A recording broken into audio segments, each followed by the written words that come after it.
Thanks to Senator Blumenthal. He's not quite here yet, but he will be here. And welcome to everyone who came from across the country. Earlier this year, EPA Administrator Scott Pruitt was presented with a question.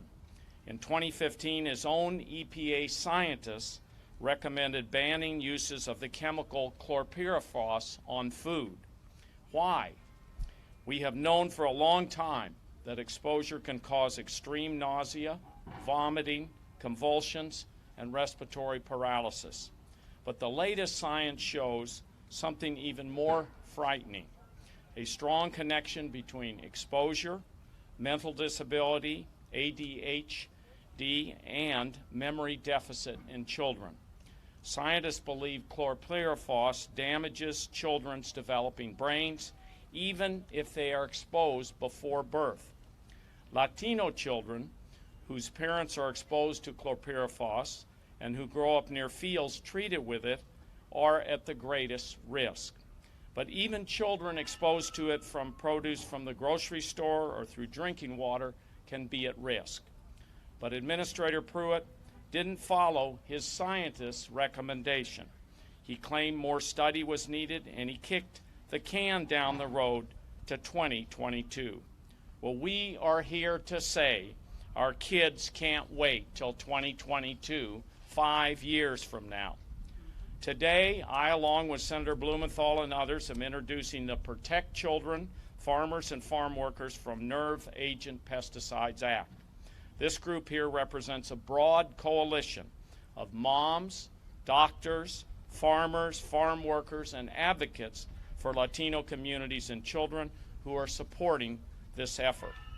If parents, farmers, and farm workers can't trust the administration to do the right thing, then Congress must step in.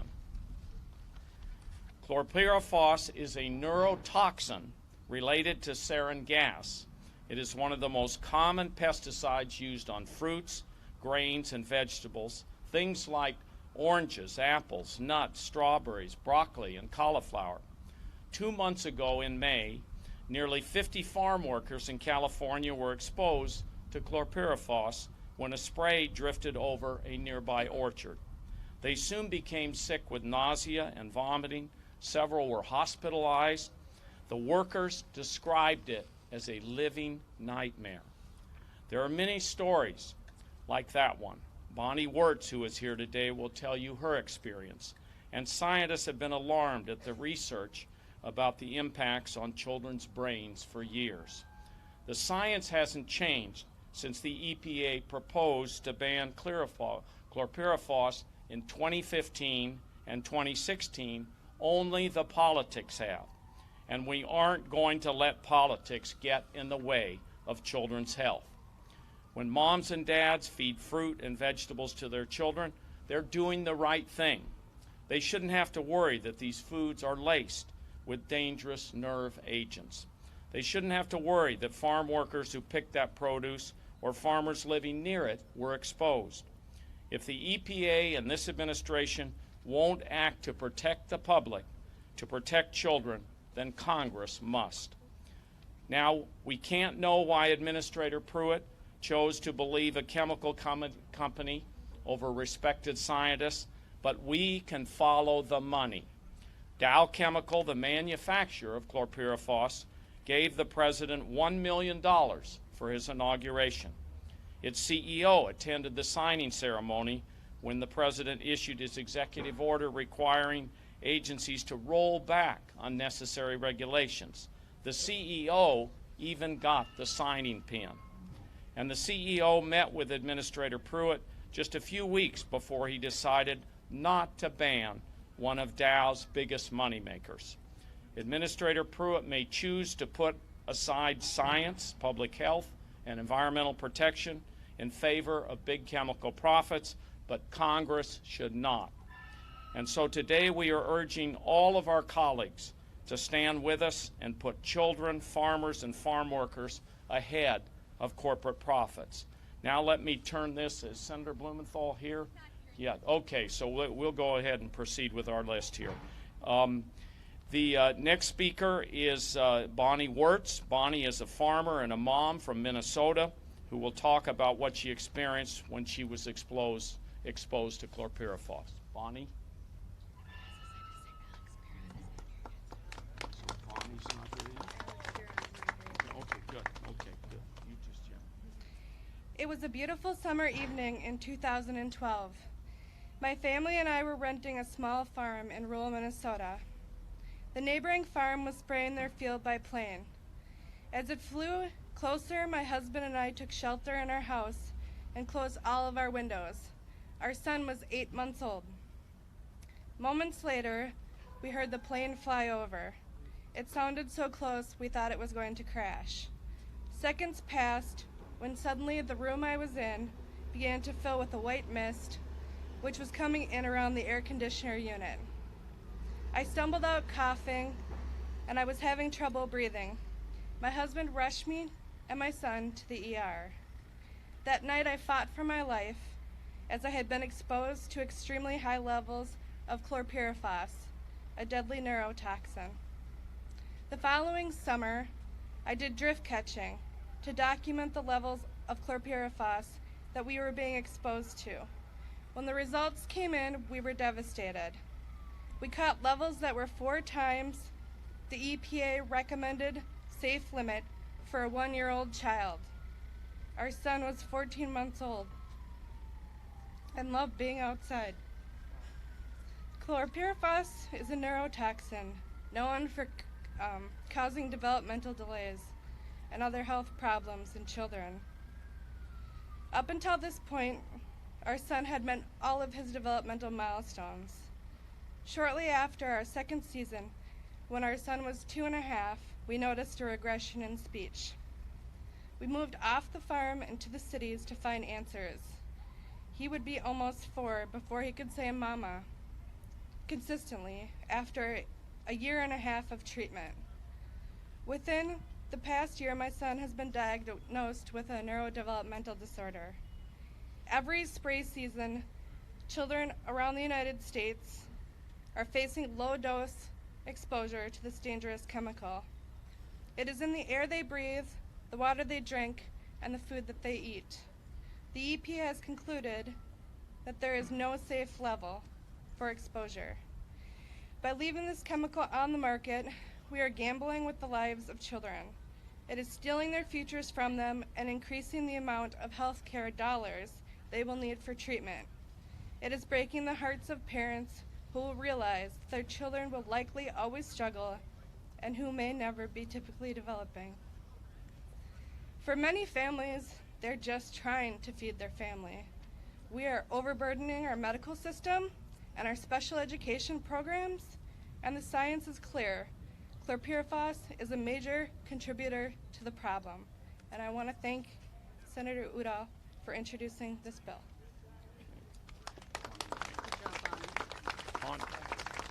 Bonnie, thank you so much for that very moving story. And Senator Blumenthal is now here. Just a short introduction. We work together as state attorneys general. There couldn't be a better champion for working families and for protecting consumers. Senator Blumenthal. Yeah. Richard. See you today. Thank you, Tom. I am here really to thank the activists and the advocates, the workers and the moms and dads, and the folks who are here to give us a voice and a face to this abstract sounding problem. We're dealing with a neurotoxin. What that means is toxin, poison, nerves. It poisons people and it damages their nerves, particularly children. For me as a parent, let alone a public official, that says enough given all we know about the impact, the disastrous impact on human beings of this deadly neurotoxin. The lawsuit that's been brought by attorneys general, I wish I were sometimes still attorney general, I would be there with them, is a worthy effort. And I think in the long run, maybe it will win. But we have an obligation in the Congress to do the right thing, to protect people from this neurotoxin. Chlorpyrifos is a substance that has no necessity. It has no justification. It should be banned. And the human face and voice given by these individuals and the scientific opinions that we have today is really worth 1,000 of my words. There is a compelling issue of conscience here. A nation, the greatest nation in the history of the world, like ours, has an obligation to do better than allow this neurotoxin to continue poisoning children, workers, others who may be victims. And that's why I am here today to say thank you to Senator Udall for his courage and conviction. Thank you to each of you who are here today for championing this ban, which will benefit countless children and workers across this great country. Thank you so much, and let's continue the fight. We're going to win. Thank you.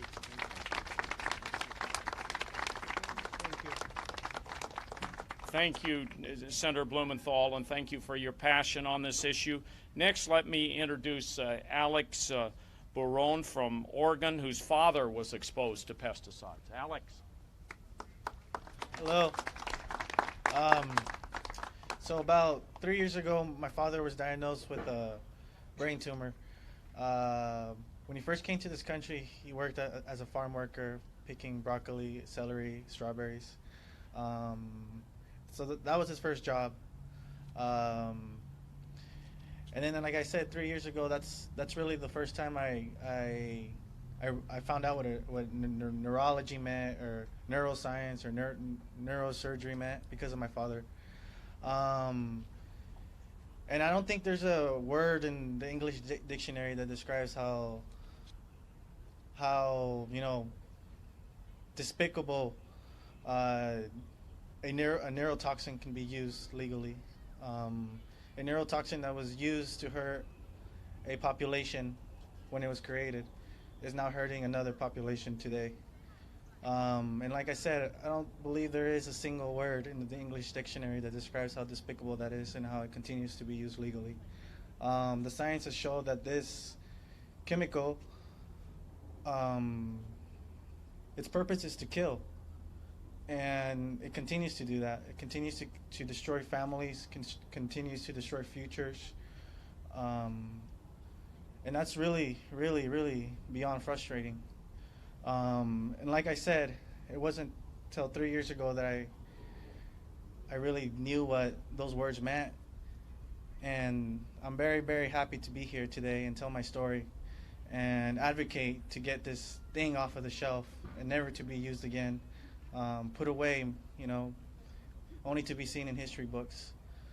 And it's devastating. Like I said, when your first language is not English, and you're confronted with an illness, there's a humongous culture barrier that I can't even explain to you. It is unlike any. It feels like you are unlike anyone else going to the doctor, and just drawing blood or translating is a situation for a mother or father or for yourself. That culture barrier is humongous, and a lot of people don't have the privilege to seek the best medical attention. And even if you do, that culture barrier will always be there, the language barrier, and like I said, I'm very, very happy to be here to speak upon this. This substance needs to be banned. It needs to be banned as soon as possible, because every day as we speak, it's being used. People are being contaminated by drift. Pregnant women are being exposed to this. Children are being born with illnesses. And then it goes beyond that, because children who are exposed to this and are in public school, the resources aren't there for them to receive the best education. So this is creating so much chaos in today's society. And I think it's gonna make the world a lot better if this what's it called, the message is sent to the world that the United States does not use chlorifos. I can't pronounce it. Chlorophos. If we ban that,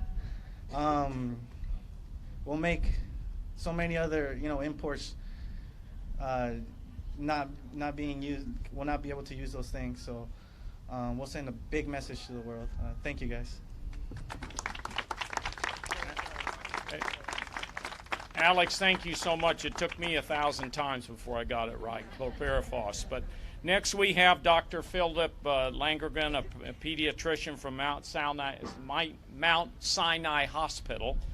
Dr. Langergan chaired the National Academy of Sciences panel that produced the report, very important report on this subject specifically, pesticides in the diets of infants and children. Doctor, please come forward. Thank you, Senator. Thank you. Thank you, Senator Udall, and I'm joined by my colleague, Dr. Megan Horton. We're both from Mount Sinai School of Medicine in New York City. We're here to tell you about the science of chlorpyrifos. There have been 3 large human studies done to look at the impact of chlorpyrifos on the health of children. All of these studies were supported by the National Institutes of Health, therefore completely independent of any special interest. Each of them proceeded by recruiting pregnant women, measuring chlorpyrifos exposures in these women during pregnancy, getting urine samples, getting dust samples in their homes, and then following their children over the years as the kids grew up to trace the connections between chlorpyrifos exposure during pregnancy and the children's subsequent development. Every one of these studies found basically the same thing. The details differ, but the shape of the findings is the same. All 3 of these studies showed very clearly that exposure of unborn children in the womb to chlorpyrifos during pregnancy results in brain damage. And the brain damage plays out as lowered IQ, shortened attention span, disrupted behaviors that come to resemble autistic spectrum disorder and attention deficit disorder in the children. And these studies were based on very precise measurement of exposure during pregnancy in real time as those prenatal exposures were actually occurring, and then very precise measurement of the children as the children grew up. Now, one of the fascinating and terrifying findings that came out of these follow-up studies of the children is that there are anatomic and functional changes in the children's brains that are visible on MRI, magnetic resonance imaging, and my colleague Dr. Horton will briefly mention those. Thank you, Dr. Landgren. Building on the abundant epidemiological and animal work evidencing that early life exposures to chlorpyrifos have adverse effects on neurodevelopmental outcomes, we had the opportunity, or we initiated an MRI study, a magnetic resonance imaging study in kids who were exposed to chlorpyrifos to understand what was actually happening in their brains. So we selected kids from a community-based sample who were enrolled when their moms were pregnant and had collected blood samples during pregnancy. We brought these kids back when they were between the ages of 5 and 11 to look at their brains, and we compared kids who had prenatal exposure to chlorpyrifos to kids who had no exposure to chlorpyrifos, and we saw marked changes in the brains of kids who are exposed to chlorpyrifos, particularly in the regions of the brain that support things like language development, reward processing, inhibition, and working memory. What's notable about these studies is that these are very low levels of exposure. This is from residential use or ingestion from pesticide residues on foods. These are not occupational studies, evidencing that children are in fact more vulnerable to these pesticides at very low levels. So, thank you. So the bottom line here is we have abundant scientific evidence that chlorpyrifos causes brain damage to children in the womb. We have 3 big epidemiologic studies. We have a great deal of animal research conducted in rats. We have an MRI study, all coming up with convergent findings. The main source of exposure you've heard already for kids in America today is food for most kids and agricultural drift and direct exposure for kids in farm areas. Speaking as a pediatrician, a parent, a grandparent, I totally support the concept that this hazardous chemical, first cousin of the war gas sarin, should be banned, and banned immediately. Thank you.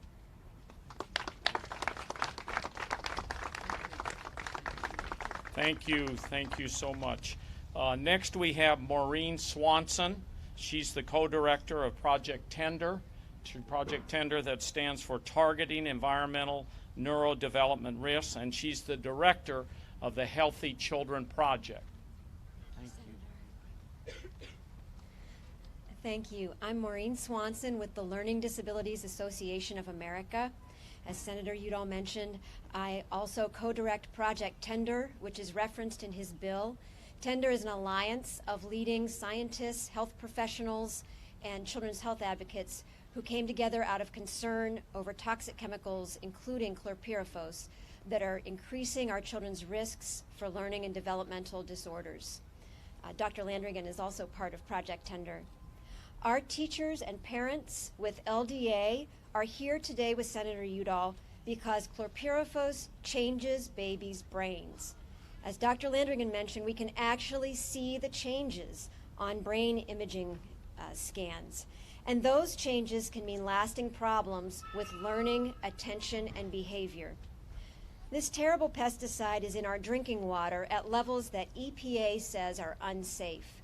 It drifts from farm fields onto children's homes and schools and playgrounds. It's on the fruits and vegetables that we feed our families, trying to keep them healthy.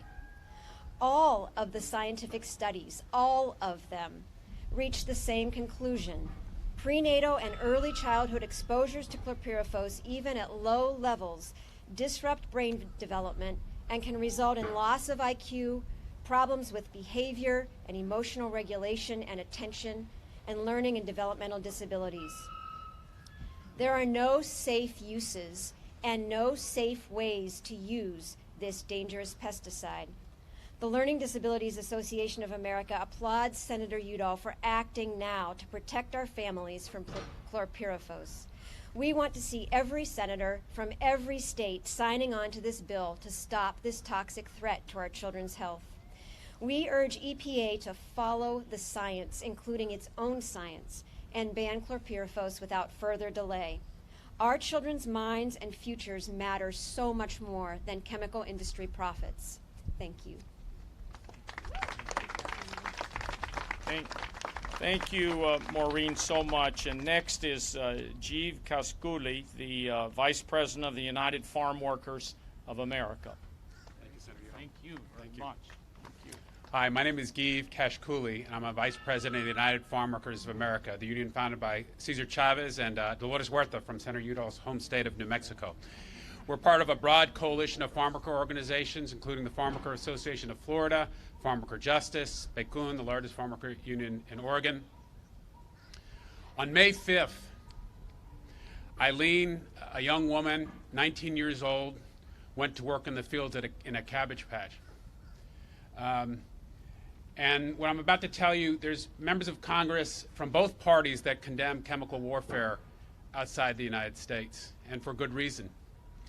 About an hour in to when Eileen was working, she started noticing some of her coworkers slowing down, beginning to stop work, and then several fainting.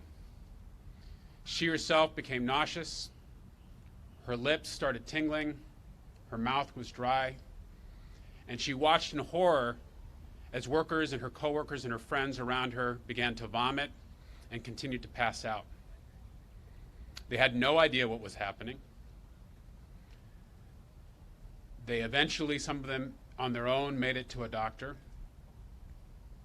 They learned only days later that a farm nearby had sprayed the chemical Vulcan, which includes chlorpyrifos. This should not happen.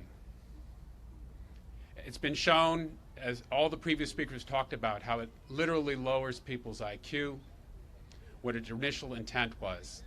And the reason it does happen is because when all of the major laws in the United States were passed to protect working people, ending child labor, overtime pay, the protected right to join a union, when all those laws were passed in the 1930s, and most of our agricultural workforce in the United States was African American, members of the body in this building, and I won't use the word that a member of Congress from Florida used to describe the people working in the fields, but he said, I'm going to translate, he said that black people shouldn't get the same rights as white people. That's what he said. That's why members of Congress suggested that farm workers should not have the same protections as other workers. And to this day, most major labor law excludes farm workers, including almost 20 states that don't even have workers' compensation. So for incidents like what Eileen was impacted with, can't even go to the doctor and get medical coverage when that happens. So that's wrong. The United Farm Workers is beginning an effort to make sure that in the state of California, we ban chlorpyrifos. And we're so excited that Senators Udall, Blumenthal, and Representative Velasquez are leading the charge here at the Capitol to end decades of racial-based discrimination. People like Alex, who spoke earlier, and Eileen, and other farm worker families are ready to fight back and speak out. And we invite all Americans of goodwill and any American impacted by this terrible chemical to go to the United Farm Workers website, www.ufw.org, and take action, or like us on Facebook. And for members of the press, Heriberto Fernandez is here. Heriberto is the young man and young organizer of the United Farm Workers who received the news from Eileen of this terrible incident, which otherwise would have gone unreported. Thank you so much.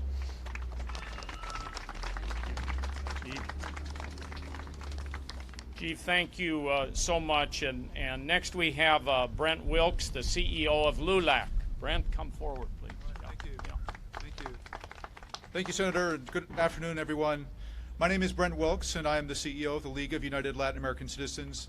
We're the nation's largest and oldest Latino civil rights organization, and I'm very proud to be standing with you today at this extremely important event. Thank you for joining us today, and thank you especially to Senators Udall, Gillibrand, Booker, Blumenthal, and Markey for their support of our families and our farm workers. Chlorpyrifos is a toxic pesticide that continues to poison our food, contaminate our water, and harm our community's health. Now, LULAC, along with our partners, have met with EPA, and we've urged them to ban this harmful pesticide. But unfortunately, the EPA will not listen to us under its current leadership. They will not listen to the science, and they especially won't listen to the victims who are suffering from exposure. So today we are here with people who will listen. Senators Udall, Gillibrand, Booker, Blumenthal, Markey, and others are heeding our calls and moving forward to introduce legislation that will ban chlorpyrifos once and for all. They understand that exposing children to chlorpyrifos results in reduced IQ, loss of working memory, and attention deficit disorders. They understand that workers poisoned by this harmful pesticide experience vomiting, muscle cramps, and twitching, tremors, and weakness. And they understand that the health and well-being of our communities comes first, and they're making sure that our families, our food supply, and our water are safe from this neurotoxic pesticide. The current Environmental Protection Agency refuses to ban chlorpyrifos, so Congress must take action to ban this neurotoxic pesticide once and for all. I want to say that this is an issue that impacts our members across the country, but it's also personal to me because my own family has been affected by this pesticide. We grew up on a small farm in Iowa, and we could not drink the water. My mother had 2 stillbirths during her pregnancy. Finally, on the 3rd try, my brother was born, but it was pretty apparent early on that something was wrong. And he was diagnosed with autism, and to this day, he cannot be left alone, and he requires public assistance to survive. And I encourage everyone that thinks that deregulation of these types of harmful chemicals has no cost to our taxpayers and to our society. It does. And we need to start factoring in those decisions and how it impacts our families. So throughout the coming months, LULAC is going to be pushing Congress to support their legislative ban on chlorpyrifos. It's time for the needs of our families to be put first, and we thank the senators here today for standing with LULAC, our families, our members throughout the country, our farm workers, and everyone on this very important issue. Thank you. Brent, thank you so much. And finally, our final speaker here today, a real champion in the House of Representatives for our children, Representative Nydia Velasquez. Nydia, Thank great you. to see you. Thank you. Thank you. And I want to take this opportunity to thank the leadership of Tom Udall and Senator Blumenthal, Booker, Kirsten Gillibrand, and all the institutions, all the community-based organizations who have a history of fighting for justice, social justice in this country. My friends, it's 2017. What a message are we sending to the world? That our children are expendable? What a message. This is a moral imperative. On every issue, from climate change to protecting our water, to the air that we breathe, the Trump EPA has shown its true colors. Loyalty to big corporations over the American people's health and safety. Shame on them. But this is a particularly egregious example. Years of scientific data and studies have shown that this pesticide is toxic.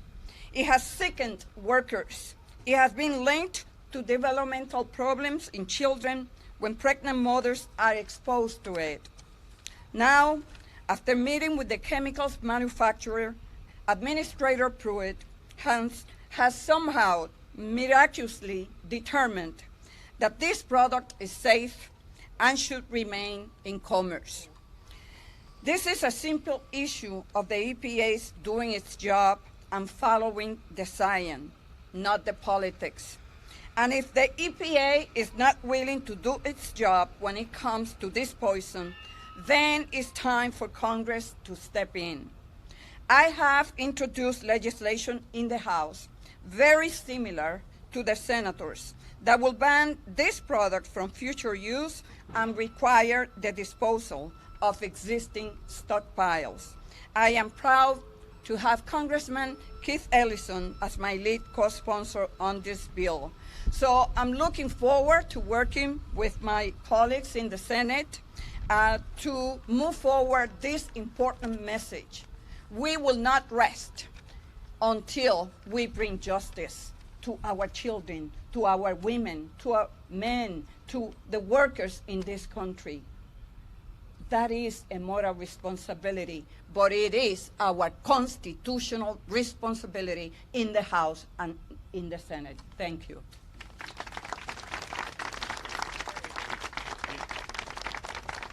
Nydia, thank you so much. At this point, we're happy to take a few questions, and I'm glad we have the real experts here that can get into the nitty-gritty with you. Please. Yes. Hi, my name is Elvina. I'm reporting to CQ. So obviously, as Democrats, you are outnumbered in the House and in the Senate. Do you have a broader strategy beyond introducing a bill that probably will not pass at this point of this?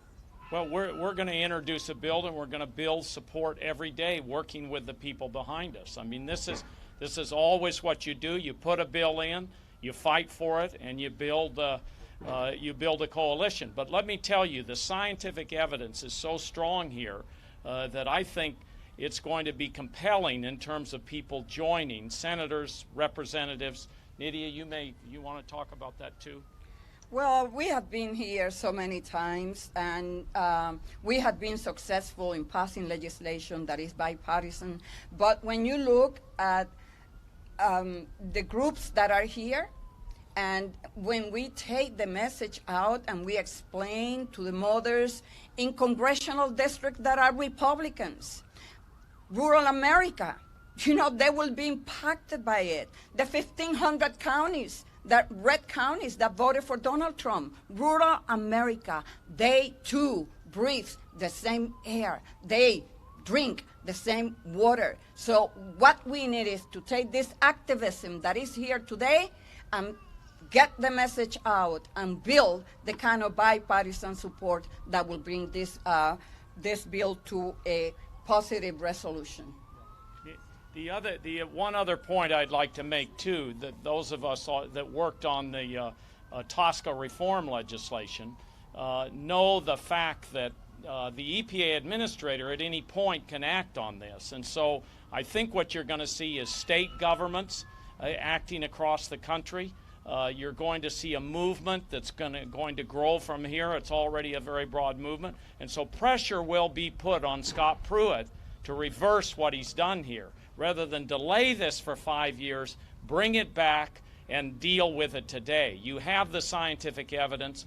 Deal with it and ban it. Please, go ahead. Yeah, I'm Tiffany Stecker with Bloomberg BNA, and I'm wondering if this is part of maybe a broader long-term strategy to ban or to restrict just older pesticides general, the entire organic phosphates class, or just pesticides that came out in the 60s. Yeah, well, part of what we're doing in this bill when it comes to the organophosphates is we are pushing that issue rather than because we know that Scott Pruitt and what he's doing with the scientists and the scientific advisory committees. This bill requires the administrator of the EPA to offer a contract to the National Research Council to do intensive study on the remaining organophosphate pesticides by October 2019. And so we're pushing the EPA to weigh out on these. And the two doctors that were here, I think you should speak to that issue maybe if you'd like to on where you're headed on the other pesticides. So all of the chemicals in the organophosphate family act by basically the same mechanism. They're all engineered in the laboratory to be toxic to the brain and the nervous system. That's why they cause brain damage in infants. It's how they kill mosquitoes. And they all share the property. Some are stronger than others. Some have some small details in their mode of action that are different from others.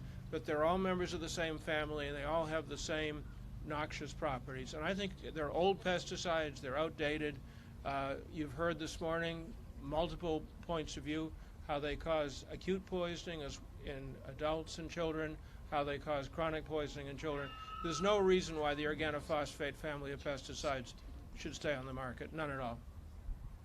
Thank you. Thank you, Senator. You bet.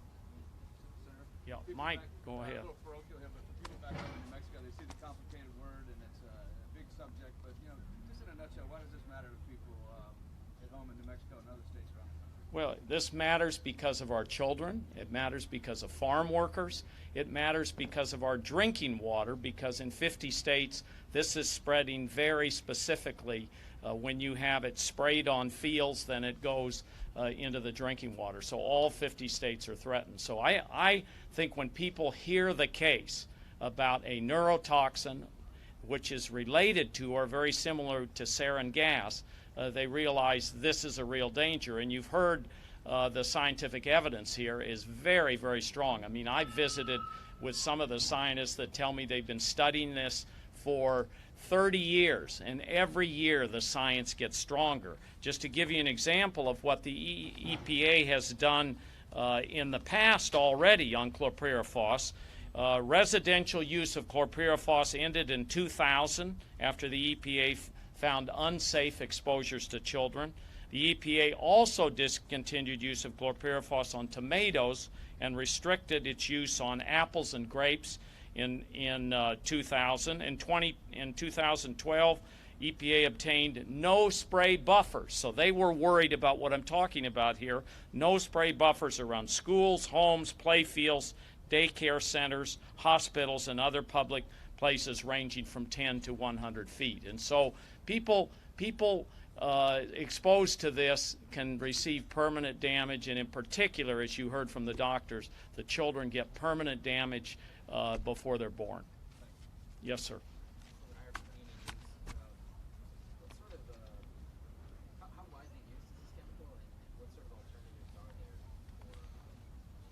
There are alternatives today. I've looked into that, and there are alternatives that could be gone to immediately. Just to look at how widely it's used on a couple of fruit items, apples, chlorpyrifos residue detected by the USDA. 55% of the U.S. crop of apples that's the EPA analysis. Peaches and nectarines, 25 to 10%. citrus, oranges 20%, berries, strawberries 20%, 10% on grapes, and a smaller amount on melons. And so this is a chemical that's widely used on fruits and vegetables and grains to the tune of, I hope I can find the number here, more than 5 million pounds of insecticide are applied annually across the United States to a variety of crops. So that's a massive amount of insecticide. Okay, thank you everybody very, very much, and I'm sure some of the people up here that spoke passionately and be willing to visit with you individually. Thank you. Let's give them all a round of applause. This is a great group. They've come a long, long way, and they're really fighting a very just cause, an environmental justice cause. Thank you. Thank you.